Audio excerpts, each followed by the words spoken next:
नमस्कार दोस्तों, हमारे देश में लोकसभा चुनाव हो रहे हैं या परमात्मा का चुनाव। कुछ समझ में ही नहीं आ रहा है कि हम अपना सांसद चुने या परमात्मा। हिंदुस्तान के मुखिया माननीय नरेंद्र मोदी जी कहते हैं कि मेरा जन्म बायोलॉजिकल प्रोसेस से नहीं हुआ, बल्कि मुझे परमात्मा ने भेजा है। यानी कि मोदी जी हम और आप लोगों के जैसे पैदा ही नहीं हुए। खैर, मोदी जी ये सब बताने में थोड़ी देर कर दी, वरना उनकी माता जी से ये सब पूछा जाता कि मोदी जी उस लोक से इस लोक में कैसे आए। क्या उनका भी जन्म हमारे जैसे ही हुआ है या उनको परमात्मा छोड़ने आए थे? फिलहाल यह बात तो संशय में ही रहेगी, क्योंकि मोदी जी की माता जी तो इस लोक से उस लोक चल बसी। हालांकि यह बात इस लोक में जरूर संशय में रहेगी कि मोदी जी कैसे इस लोक में आए थे, लेकिन हमें यह भरोसा है कि इस बात को मोदी जी की माता जी जरूर क्लियर करती अगर वो भी इस लोक में होती। कोई मोदी जी को राम का अवतार मानता है तो कोई विष्णु का अवतार कहता है, और मोदी जी का परम भक्त यानी कि संबित पात्रा ने तो यह तक कह दिया कि खुद प्रभु जगन्नाथ मोदी जी के भक्त हैं। यानी कि मोदी जी भगवान जगन्नाथ से पहले इस लोक में आ गए थे।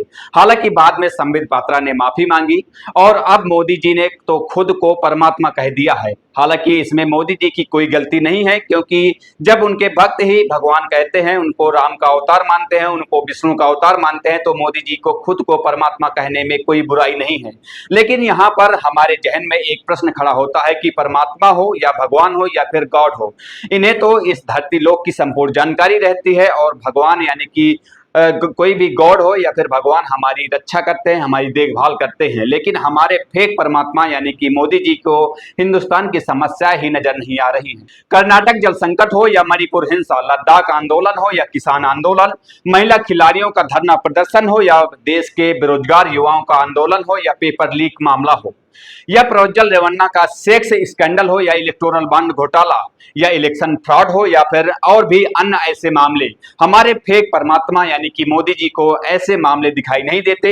हो सकता है ये सभी मामले इस फेक परमात्मा के विभाग से बाहर हों, शायद इसीलिए इन मामलों पर प्रधानमंत्री मोदी जी या फिर फेक परमात्मा की नजर नहीं जा रही। दोस्तों, यह लोकसभा चुनाव देश की सबसे बड़ी पंचायत का चुनाव है, देश की नीति निर्माताओं का चुनाव है, देश के भविष्य निर्माताओं का चुनाव है। यह चुनाव देश के मुद्दों पर होना चाहिए, देश की जनता के मूल मुद्दों पर होना चाहिए, ना कि मंगलसूत्र पर, ना हिंदू मुस्लिम पर, ना ही परमात्मा बनने या बनाने पर। हालांकि मोदी जी के किसी भी भाषण पर देश के मूल मुद्दे नजर नहीं आते, जबकि विपक्षी दलों के नेता अपनी रणनीति और देश के मुद्दे गिना रहे हैं। फिलहाल इस वीडियो में इतना ही, मिलते हैं किसी नए वीडियो के साथ, तब तक के लिए बहुत बहुत धन्यवाद। जय हिंद, जय भारत।